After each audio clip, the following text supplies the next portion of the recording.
여기 교재에 보시면은 그 하나님에 대한 말씀 가운데 하나님의 주권에 관한 거예요.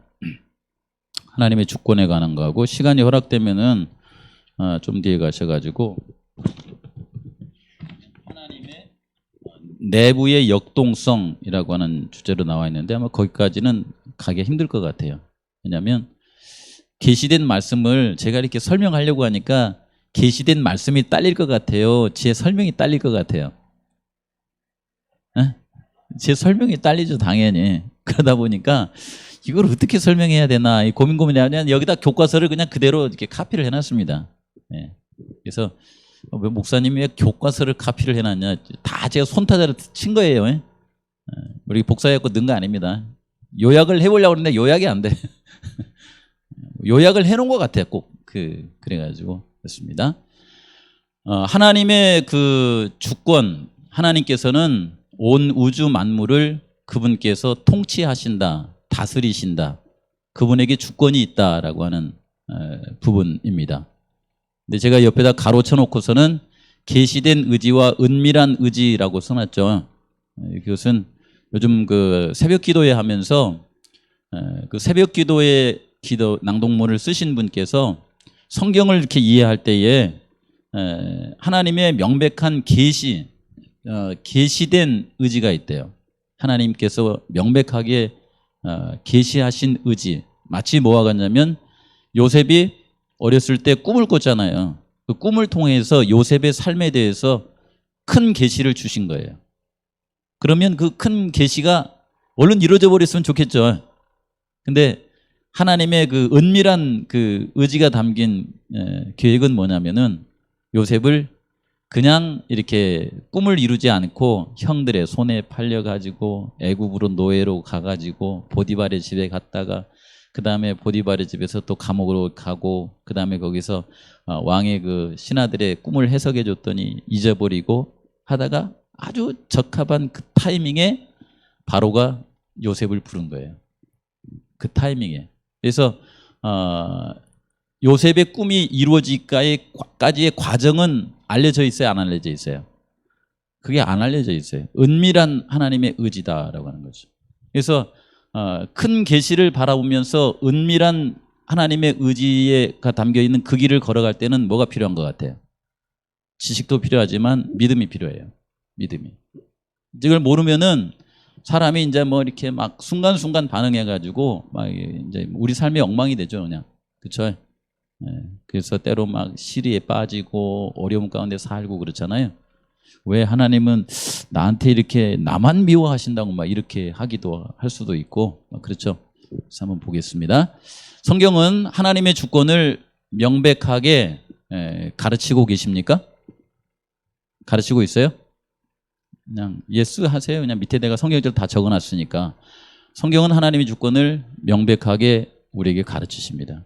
창조에 있어서 그분께서 구원하심에 있어서 우주를 다스리심에 있어서 그분의 주권이 그분에게 있다고 하는 것을 알죠. 네. 그분에게 주권이 다 있다고 하면은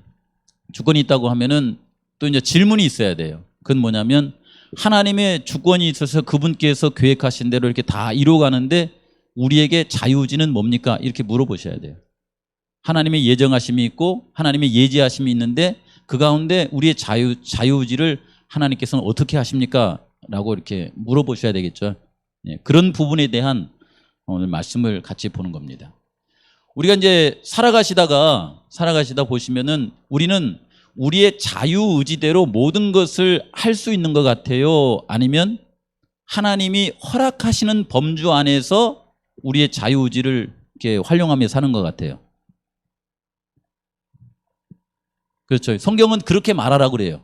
그래서 우리 성도님들이 난 뭐든지 다 할 수 있습니다. 내 계획대로 다 됩니다. 이렇게 하지 말고 하나님께서 허락하신다면 하나님께서 그 길로 인도하신다면 그 길을 가기를 원합니다 하면서 좀 겸손한 그런 마음으로 살기를 원하죠. 그래서 바울은 하나님의 주권을 인식하면서 만일 하나님의 뜻이면 너희에게 돌아오리라. 이게 바울이 사용한 언어예요, 이것이. 그렇죠? 우리 성도님들도 살아가시면서 이런 그 자세로 살았으면 좋겠어요. 어떤 경우는 신앙을 하면서 그냥 뭐 내 맘대로 이렇게 하는 것처럼 이렇게 하면 교회도 시끄럽고 가정도 시끄럽고 내 속도 시끄럽습니다. 그럴 때에 늘 기도하시면서 하나님, 때로 내가 이렇게 원하지 않는 것이 막 내 속에 이렇게 올지라도 저것까지도 하나님이 허락하시지 않으면 저에게 올 수 없습니다. 그래서 그냥 하나님께 맡기는 거예요. 내가 할 수 있는 것도 하나님, 제가 주님께서 허락하시면 그 길을 갈 수 있습니다 하면서 자주 허락 안에서 살아간다고 하면은 주권을 인정하면서 하나님께 늘 기도하는 삶을 살아야 되지 않나라는 그런 생각이 들더라고요. 그렇죠? 그렇게 한번 살아보세요. 그러면 하나님께서 우리의 주권자라고 하는 것을 이해하는 것이 우리 성도님들의 삶 가운데 큰 기쁨이 될 겁니다. 그 다음에 예정과 인간의 자유에 관한 거예요. 예정과 인간의 자유. 성경에는 하나님께서 예정하신 말씀들이 있어요, 없어요? 예정하셨다. 예정이라는 뜻이 뭡니까? 미리 정하셨다라고 하는 거잖아요. 미리 정하신 일들이 있어요, 없어요? 재림교회 다니다 보면은 개인의 운명에 대한 예정을 이게 부정적으로 반응하다 보니까 하나님께서 인류를 구속하시는 일에 있어서의 예정도 좀 막 이렇게 거부 반응이 일어나는 그런 이해를 할 수도 있습니다. 그런데 성경은 분명하게 뭘 말씀하시냐면 로마서 8장 29절에 그 아들의 형상을 본받게 하기 위하여 미리 정하셨다 이렇게 나와요. 아들의 형상을 본받게 하기 위해서 미리 뭐 하셨다고요? 정하셨다. 그러면 이게 뭐예요? 예정이에요. 이거예요. 예정. 그렇죠. 그리고 하나님께서는 우리가 하나님의 자녀로 입양이 되도록, 그리고 하늘의 기업을 우리가 얻도록 하나님께서는 예수 그리스도 안에서 예정하셨습니까? 예정하셨어요? 그건 지금 조금 이따 다루셔야 돼요. 이 큰 틀을 이해하시라 이 말입니다. 이걸 설명할 때에 자기 개인의 자유지 이렇게 얘기하면 이거 이해 못해요. 이게 마치 뭐와 같냐면은 이 예정은 제주도에서 서울 가는 그 루트로 비행기와 배편으로 가도록 정해놨습니다. 이런 얘기예요, 이것이요. 이런 예정이 없는 상황에서 우리의 의지로 이렇게 모든 건 되지 않습니다. 예를 들어서 하나님께서 여기 있는 말씀처럼 하나님의 자녀로 입양이 되도록 하늘의 기업을 받도록 먼저 예정하지 않으면 우리의 의지가 필요 있어요, 없어요? 그건 없어요. 우리의 의지로 구원이 모든 게 결정이 되는 게 아닙니다. 먼저 하나님의 예정하신 사업이 있어야 돼요. 그 속에서 내 의지가 이제 필요한 거예요. 그렇죠? 이렇게 말씀하셨다고 해서 모든 사람이 하나님의 자녀로 입양됩니까? 근데 입양하는 입양 될 수 있도록 그 하나님께서 이걸 정하시고 그 일을 이루시지 않으면 돼야 안 돼요. 쉽게 말하면 부부가 결혼 없이 자식 태어나야 안 태어나요? 안 태어나요, 이건요. 그렇죠? 자식이 태어나지 않았는데 자식의 의지를 활용할 수 있어요, 없어요? 존재도 없는데 어떻게 태어납니까, 이게? 여기 예정과 인간의 자유, 그 다음에 예지와 인간의 자유에 관한 것을 이걸 왜 이렇게 됐지? 하고서 그냥 이렇게 지금까지 들은 지식으로 이렇게 하지 마시고, 제가 왜 계시를 강조하냐면 하나님의 말씀에는 어떻게 돼 있나라고 하는 것을 자꾸 들여다보는 습관이 있어야 돼요. 하나님의 말씀은 뭐라고 하셨지? 그럼 거기에 그렇게 하셨으면 이거는 왜 그러지? 이렇게 자꾸 질문을 하고 기도하면서 이렇게 받아들일 수 있어야 돼요. 이게 교과 시간에 교사가 말하는 대로 이렇게 생각하고 선입관념을 하면 이게 왜 이래, 이게 막 이렇게 되는 거예요. 그래서 제가 이름을 써놓은 거예요, 이걸. 그렇죠? 그래서 여기 보시면 당신의 자녀로 입양되도록 기업을 얻도록 미리 에베소 1장 4절과 5절 11절에 보면 정하셨다 이렇게 나와요. 그렇죠? 이러한 주권은 인간의 자유에 대해서 무엇을 말하는가? 이런 그 하나님의 예정하심이 인간의 자유를 침해합니까? 이게 침해되지 않는 선에서 이 하나님의 예정하신 사업이 진행되는 거예요, 이게. 그게 심묘막측하죠. 그래서 제가 이런 질문을 이렇게 한번 넣어봤어요. 성경은 인간의 운명이 자신의 선택 여하에 관계없이 하나님의 독단적인 선택으로 결정된다고 가르칩니까? 이렇게 예정하신다고 해서 하나님의 독단적으로 우리의 구원 문제를 결정해야 하네요. 안 하신다는 겁니다. 이것이요. 그렇죠. 그 다음에 어떤 사람은 태어날 때부터 구원을 약속하시고 어떤 사람은 태어날 때부터 구원에서 배제되는 그런 일이 있어요, 없어요? 그런 일이 있어요, 없어요? 그런 일이 있는 게 더 좋아요? 그런 일이 없는 게 더 좋아요? 나는 가끔가다 있으면 좋겠어요. 왜 있으면 좋겠냐면은 내가 죄를 짓든 어쨌든 간에 내 구원이 그냥 이렇게 결정돼 버렸으면 좋겠어요. 그러면 좋겠죠. 내가 원하든 안 원하든 하나님은 나를 하늘나라 데리고 간다. 왜요? 하늘나라는 뭐 하는 거니까? 좋은 거니까. 아픔도 없고 사망도 없고 질병도 없는 곳이니까. 그렇죠. 마치 이런 거잖아요. 내가 어렸을 때 아주 가난한 집에서 태어났어요.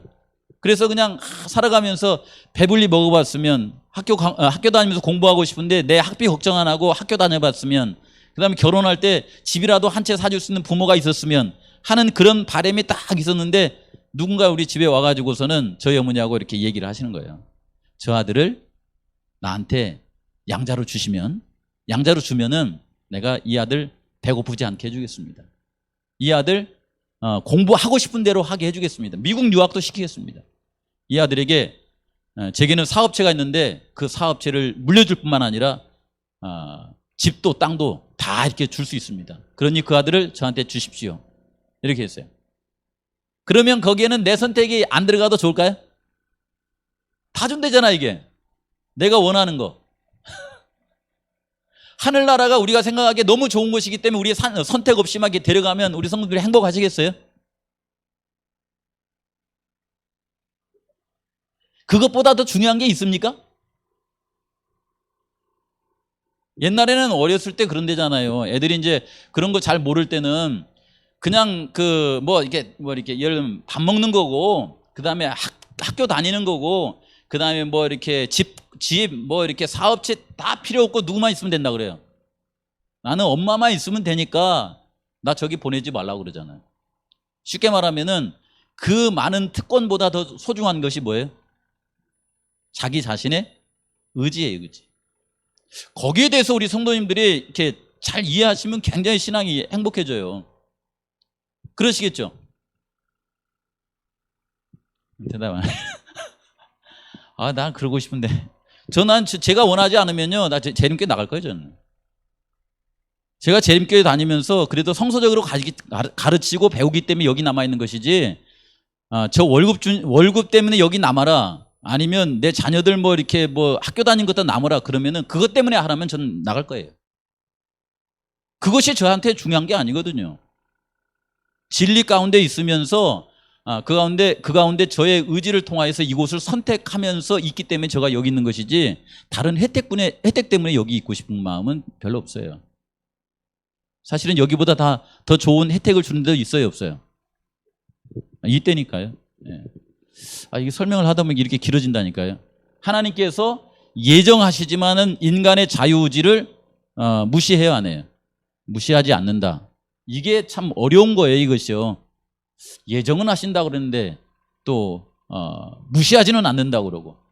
디모데전서에 보시면은 포괄적인 면에서의 하나님의 예정에 대한 말씀이 나오세요.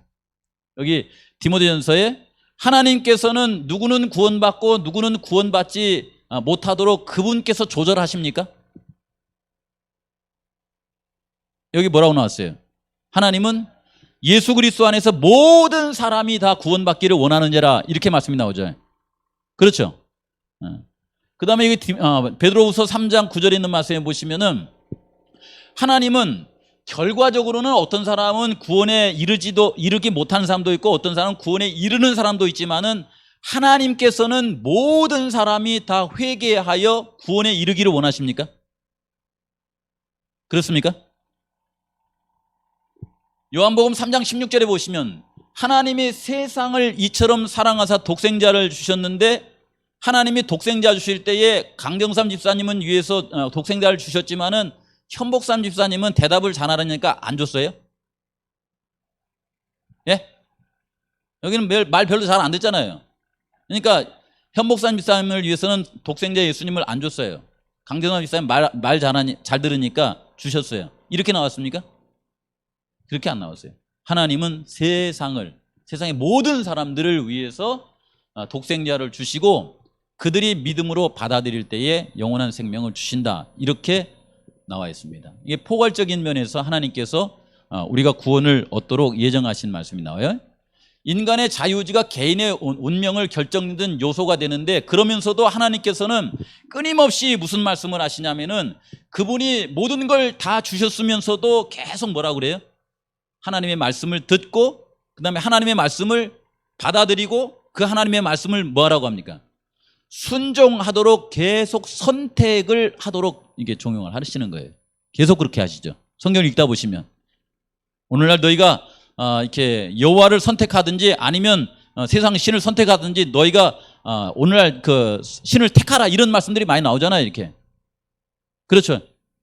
이 선택에 관한 것은 내가 침례받을 때만 하고 침례받은 이후에는 선택권이 없습니까? 아니면 침례받을 때 선택권이 있을 뿐만 아니라 내가 예수님 재림할 때까지 이 선택권이 계속 있습니까? 계속 있습니까? 나 이렇게 안 했으면 좋겠어요. 침례받을 때만 선택권을 주고 그 다음에 이 과정에서는 강요를 했으면 좋겠어요. 그럼 목회가 쉬워질 것 같아. 이제 집사 안수 받고 나면은 이거 하세요. 이렇게 하면 해야 되는데 매번마다 이렇게 밀당을 해야 되는 거야. 이것 좀 해주세요. 그러면 또 싫다 그러면은 아이고 좀 해주시면 좋은데 그래도 안 한다 그러면 제가 할게요. 그 다음에 또 가가지고 다음에 일 있으면 집사님 이것 좀 해주시겠어요? 안 한다 그러면 또 해주시면 좋을 텐데 이게 계속 뭐란 거야 이게 계속 선택을 통하여서 하나님의 사역에 하도록 하잖아요. 이렇게요. 그렇죠. 예를 들어서 이제 우리가 뭐 이렇게 남의 것을 이렇게 탐낼 때도 그 앞에 놓고 하나님 늘 물어보시는 거예요. 이렇게 탐내는 마음을 좀 없애버리시지 그걸 이렇게 그냥 이렇게 계속 두시고서는 그 앞에서 야 저걸 내가 가져야 되는 말까 가질까 말까. 하나님 뭐라고 하시냐면 그러니까 탐내지 말라 하시고서는 네가 탐내는 일을 선택하지 않았으면 좋겠다 이렇게 하시고서는 근데 또 이렇게 탐이 나. 이거 어떻게 해야 돼 이거? 예? 자꾸 선택하도록 하시잖아요. 이렇게 우리의 마음속에 자유의지를 하나님께서는 처음 시작할 때부터 끝까지 이렇게 쭉 지켜주시는 것을 보게 됩니다. 이것이요. 하늘나라에 가면 자유의지를 이렇게 그냥 이렇게 자유의지에 해당되는 요 칩을 빼버릴까요? 하늘나라에 가면.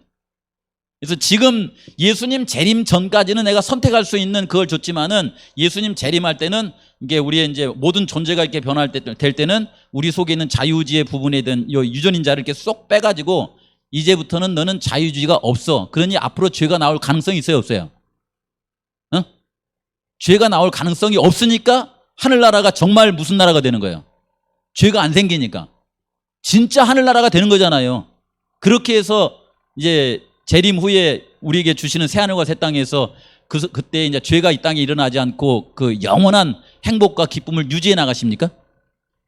그렇게 하세요? 그때에도 역시 이걸 없애지 않고 하늘나라에 가서까지도 이 자유의지를 그대로 보존하시는 거예요. 네. 흥미롭죠 이거. 하나님께서는 인간의 자유의지가 개인적 운명을 결정하는 요소로 주셨을 뿐만 아니라 그 자유의지를 보호하시고 또 그 자유의지를 통하여서 끊임없이 하나님을 선택하도록 하는 그런 부분이 여기 이제 쭉 이렇게 나와 있습니다. 그렇죠? 이런 것이 이제 왜 이제 나오냐면은 만약에 자유의지가 없었다고 하면은 내가 이 교회에 와서 침례받고 나서 교회 안 나올 자유가 있어요, 없어요?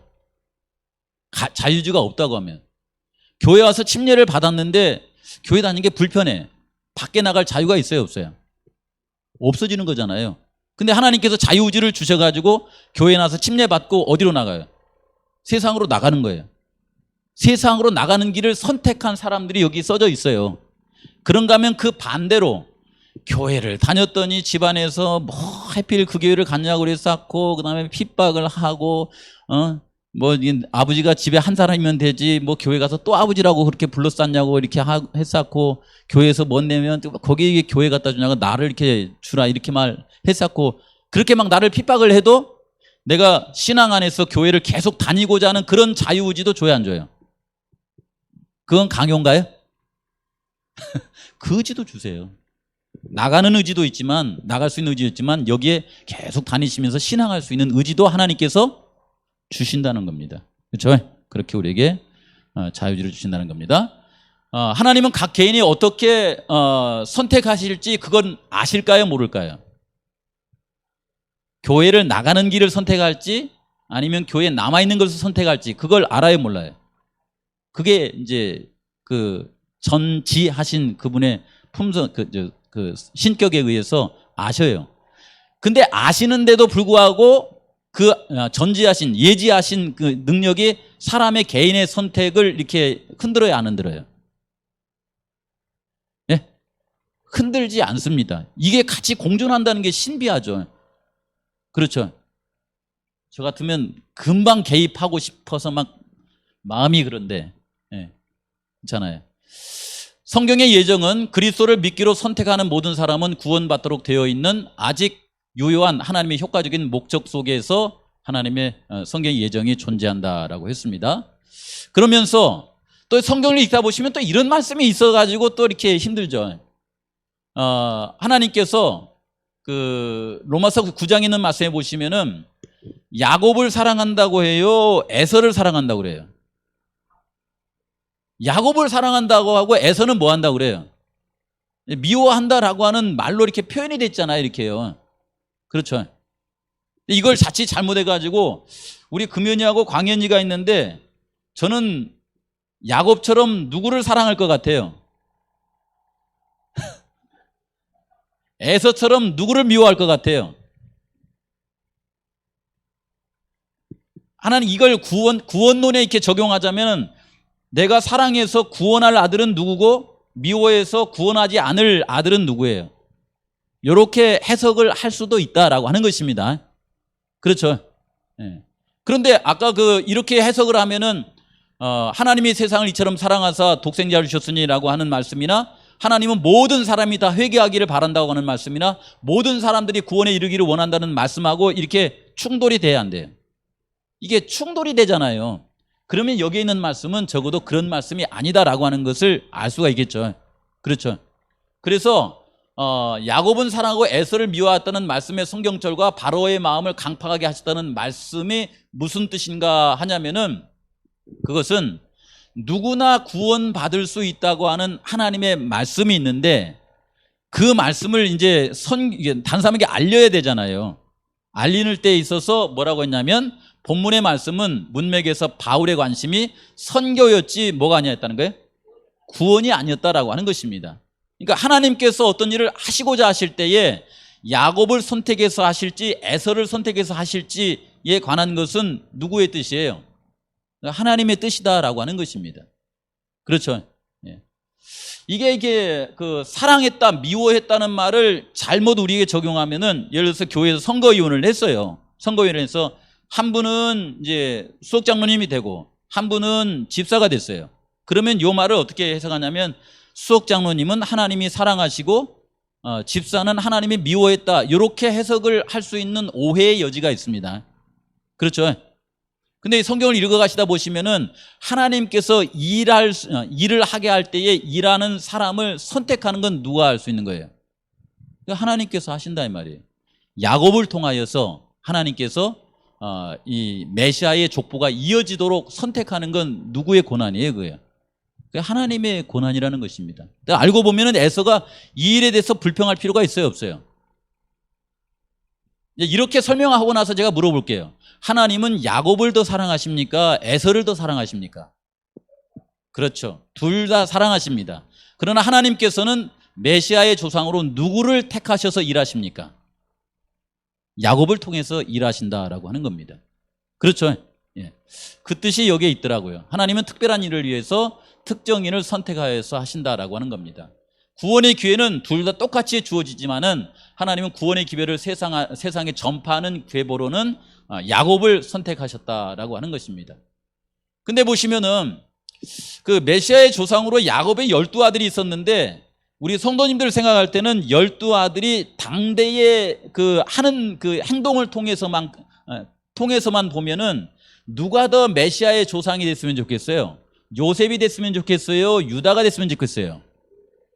네? 당대의 하는 행실로 봐서는 요셉이 됐으면 좋겠죠. 그런데 하나님께서 요셉을 메시아의 조상으로 선택했어요? 그 누구의 주권에 있는 거예요? 하나님의 주권에 있는 거예요. 그래서 유다가 이제 말한 유다를 통해서 이제 예수님께서 이 땅에 나오신다. 그렇게 말씀을 하시지 않습니까? 그걸 택하는 것은 하나님의 주권 행사에 해당되어 있다라고 하는 것입니다. 뿐만 아니라 성경에 보시면은 하나님께서 이 바로의 마음을 강팍하게 했다 이렇게 나오잖아요. 원래 이게 바로가 아무리 붙잡고 싶어도 이스라엘 백성들을 놔줘야 됩니까? 붙잡아야 됩니까? 하나님의 계획 속에는 원래 놔주게 돼 있어요. 놔주게 돼 있는데 하나님의 이게 그 전체적인 의지 속에는 이스라엘 백성들을 애굽에서 이렇게 해방되도록 해주는 데 있는데 이게 이상하게 자기의 마음 속에 안 보내고 싶어 이렇게. 예. 그런 마음은 누가 가진 거예요? 바로가 이렇게 가진 거잖아요. 근데 그렇게 됐을 때에 바로가 강팍한 마음을 가진 것을 표현하고자 할 때에 당신께서 허용하신 것을 당신이 행하는 것으로 돌리는 표현이 내가 그를 강팍하게 했다라고 이렇게 표현을 했다 이렇게 설명하는 거예요. 이해되시죠? 그렇죠. 예를 들자면 교회 일을 할 때에 나는 하기 싫어. 근데 하나님은 이걸 해야 돼. 근데 나는 하기 싫어. 그래서 내가 이걸 표현을 했어요 이렇게요. 그럴 때 하나님이 뭐라고 하세요? 내가 마승용 목사의 마음을 강팍하게 했다 이렇게 표현하는 거예요. 왜요? 그걸 하나님께서 뭐 하신 거예요? 허용하신 것 때문에, 허락하신 것 때문에 하나님께서 그렇게 표현하는 거예요. 내가 마승용의 마음을 강팍하게 했다 이렇게 표현하는 거예요. 성경에 그런 표현도 있더라고요. 그래서 하나님의 호소에 대한 바로의 부정적인 반응은 하나님께서 그의 선택의 자유를 뭐 해주셨다는 증거예요? 존중해 주셨다고 하는 증거가 되기도 합니다. 그것이 만약에 선택의 자유를 안 줬으면 뭐라고 할까요? 바로한테 가가지고 이놈 이렇게 하겠죠. 감히 내가 이렇게 내보내고자 하는데 이놈 이렇게 해가지고 강팍한 마음도 무서워. 아이고 하나님 제가 이렇게 했을 텐데 하나님께서 그것까지 허용하셨다라고 하는 걸 볼 수가 있습니다. 이건 좀 어려운 대목이에요. 하나님의 예지와 인간의 자유. 하나님께서 우리가 교회를 떠날지 다닐지 알까요 모를까요? 아신대요 이게. 아시는데 우리의 그 인생길에 있어서 그분께서 우리의 삶을 컨트롤해야 안 해요. 그분이 일부러 해야 안 해요. 이렇게 억지로 안 하죠. 그런 실례가 있어요. 실예가 그 성경에서 그런 예가 있어요.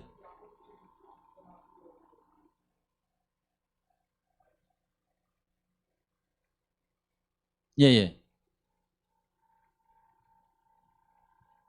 좀 그럴 만한 이유, 그럴 만한 예. 그래 이런 거. 그냥 야곱이나 다윗은 좀 어떻게 보면 하나님 좀 편애하신 거. 난 야곱하고 다윗은요 제가 설명할 때 하나님 저를 좀 야곱처럼 사랑해 주면 안 됩니까? 이렇게 말하고 싶은 인물이거든요. 이렇게 다윗도 마찬가지잖아요. 하나님 저를 다윗처럼 해주시면 예를 들어서 이 왕도 삼아주시고 부인도 많이 이렇게 허락을 해주시고 막 이렇게 하시면 제가 막 이렇게 그럴 텐데 하나님은 다윗에게 준 거 저한테 별로 이렇게 주시지도 않으면서 이제 그런 말 하면 안 되는데 제가 이제 얘기하고 싶은 게 유다의 삶이에요. 유다가 있잖아요. 유다하고 이제 예수님과 같이 다니면서 그 공생의 중반에 뭐라 그래요? 이 중에 다 내 사람이 아니다. 한 사람은 내 사람이 아닌 사람이 있다 그러잖아요. 그 사람이 누구예요? 유다잖아, 유다. 그렇죠. 어쩌면 예수님께서는 유다의 이 미래를 알아요, 몰라요? 알죠. 아는데 걱정은 하시는데 유다의 의지를 꺾어요, 안 꺾어요, 이게? 그거 읽으면서 진짜 사랑하시면 유다로 하여금 그러지 마 이렇게 할 텐데 유다가 이 돈꾀에서 이렇게 요거 하는 거 알면서도 그냥 두시고 그렇잖아요. 그리고 제사장들하고 같이 이렇게 해가지고 내가 이렇게 해가지고 넘겨줄게 아시면서도 그냥 하는 것을 허용하시잖아요. 이렇게요. 그 바람에 유다는 어떻게 됐어요? 그의 마음속에 탐욕 때문에 그 생을 잃어버리잖아요. 이렇게 아시면서도 유다의 자유의지를 흔들어 놓지 않고 오히려 안타까워하시면서도 그냥 허용하시는.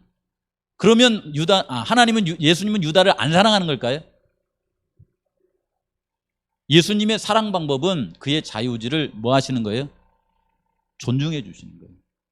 죽는 걸 원하는 것이 아니고 죽는 거 이전에 자유의지를 존중해 주는 것이 더 큰 거라는 것입니다. 그렇죠? 그런 부분들이 이렇게 나와 있는 걸 봐요. 그래서 하나님의 예지는 결단코 인간의 자유를 어떻게 안 해요? 침해하지 않는다라고 이렇게 해놨습니다. 성경은 하나님의 주권을 우리에게 명백하게 우리에게 가르쳐 주십니다. 하나님의 주권을. 그러면서도 하나님을 섬기게 만들어 놨어요. 이렇게. 그게 무슨 얘기냐면 성경 얘기예요. 그렇죠? 그래서 이 가운데 하나님의 주권과 우리의 삶과 우리가 하나님의 말씀을 읽어 내려갈 때에 이게 뭐가 형성이 되어 있는 것 같아. 이렇게요. 하나님의 예정, 하나님의 예지가 사람을 어떻게 만들 수도 있냐면 매가리가 없게 만들 수도 있어요. 다 아시는데 그렇잖아요. 나 구원 받을 거 아셨으면 내가 하나님의 예지하심을 통하여서 마성령이가 구원 받을까 하면 내가 왜 이거 생각하고 이 사회에 갑니까? 그렇잖아요. 그냥 구원 받을 거 뻔히 아는데 그냥 저기 시골에 가서 그냥 이렇게 해서 그냥 이미 내 구원은 아신다는데 해가지고 이렇게 역동성이 없어질 수가 있잖아요. 그런데 성경에 보시면은 다윗이 힘써 하나님을 찬양하고 그 다음에 하나님을 찾고 그 다음에 회개를 하고 뭔가 이렇게 하나님의 예정과 예지와 그 인간의 자유의지 속에서 뭐가 있어요? 이렇게요. 아까 제가 뭐라고 표현했어요? 역동성 있잖아요. 역동성. 사랑하되 뜨겁게 사랑하는 그런 게 이렇게 성경에 나오잖아요. 이렇게. 그렇죠. 왜 이런 게 형성이 되도록 만드신 거예요? 그러니까 이런 하나님의 그 주권의 행사하심이 우리 성도님들의 마음 속에 열심을 이렇게 파괴한다거나 역동적인 그런 것을 없애는 게 아니래요. 이것이 오히려 더 하나님께 기도하고 말씀을 더 보게 되고 그 다음에 이제 이 이웃을 위해서 내 삶을 이렇게 드리기도 하고 이런 삶이 있게 만든다는 거예요. 그러니 성경이 얼마나 재밌어요. 이것이 이렇게 읽어 내려가시면서. 그렇죠? 네. 요나처럼 어때요? 하나님이 요나를 어디야 니느웨로 보냈더니 하나님 내가 뻔히 아는데 용서해 줄 거 뻔하잖아요. 그리고 저쪽 가불잖아요. 이렇게. 그랬더니 하나님이 어떻게 합니까? 야, 네가 나를 얼마나 안다고 그러냐? 해가지고서는 이 배에서 큰 물고기 뱃속에 들어가게 만들어가지고 이렇게 가지 않습니까? 가면서는 또 무슨 생각을 해요? 아이고 하나님 이제 다 용서하시겠구만. 대충 하잖아요. 이렇게 40일 만에 망한답디다 이렇게 하잖아요. 그랬더니 갑자기 이 사람들 어떻게 해요? 그 음성을 듣고서 회개를 하잖아요. 하나님께서 그분의 뜻을 바꾸시잖아요. 이렇게. 그렇죠? 이런 말씀들이 성경에 이렇게 쫙 나와 있는 거예요. 저는 이런 모습들이 보면서 제 마음속에 굉장히 이렇게 흥분이 되고 이렇게 굉장히 더라고요. 문제 풀어보겠습니다. 인간의 개인적 운명을 결정짓는 요소가 뭡니까? 이렇게. 뭐예요? 그게 자유의지다 이렇게 나와 있어요. 그렇죠? 이 정도 하고 여기서 마치겠습니다. 시간 다 됐기 때문에. 이렇게 설명을 이렇게 같이 나누니까 저는 어떤 유익이 있었냐면요. 성경 보고 싶더라고요. 성경을. 왜 하나님께서 요셉을 그렇게 인도하셨지? 다니엘에 대해서 보고 싶고. 더 궁금한 것은 뭐냐면은 왜 하필이면 하나님 저한테 그런 고난을 허락하셨습니까? 왜 하필이면 저한테 허구 많은 교회 가운데 제주도 이 촌교회에 저를 보내주셨습니까? 물어보고 싶더라고요. 촌교회 와가지고 제가 너무 편하게 지내죠. 그렇죠? 대답해보세요. 끝내려고 그러니까. 네. 그러니까 여기 아까 여기 이 말하는 거예요. 치료봉사에 이 말을 하는 거예요. 이게 장차올 생애에서는 이 땅에서 우리를 괴롭게 하고 실망했던 신비들이 어떻게 한다 그래요? 쫙 열린다는 거예요. 이게 열려가지고 내 옆에 나를 괴롭히는 그 사람을 내가 이것 때문에 네 옆에 뒀다. 그러니까 누구를 위해서 둔 거예요? 저를 위해서 둔 거예요. 알고 봤더니. 그렇죠. 그때 너 힘들었지? 가족들 먼저 이렇게 세상을 떠나고 그 다음에 재정적으로도 힘들고 그랬었지. 너 그때 그 이유 몰랐었지? 그거 왜 그렇게 하도록 허락했냐면 이것 때문에 그랬다. 하고 그때 신비를 딱 이렇게 벗겨준다는 거예요. 그때 우리가 무슨 생각할까요? 아, 하나님 제가 그것 때문에 더 하나님을 볼 수 있었습니다. 더 기도할 수 있었습니다. 이렇게 해주신다는 거예요. 만약에 그때 당시에 내가 사기를 안 당하고 복권이 당첨됐으면은 내가 그 나라에 가 있어요? 못 가겠어요?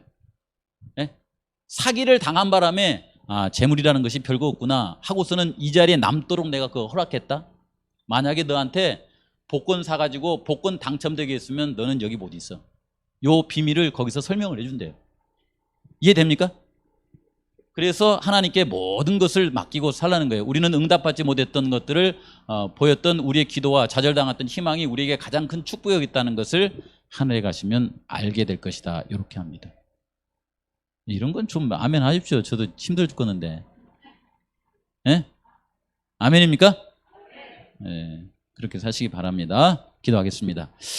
하늘에 계신 아버지 하나님, 하나님에 대해서 또 하나님께서 이 온 우주를 또 이 땅을 다스리는 것에 대해서 알면 알수록 신비하고 그러면서도 우리를 너무나 사랑하셔서 독생자 예수님을 이 땅에 보내주시고 우리를 죄 가운데서 구원하신 주의 섭리가 우리에게는 너무 귀하고 소중합니다.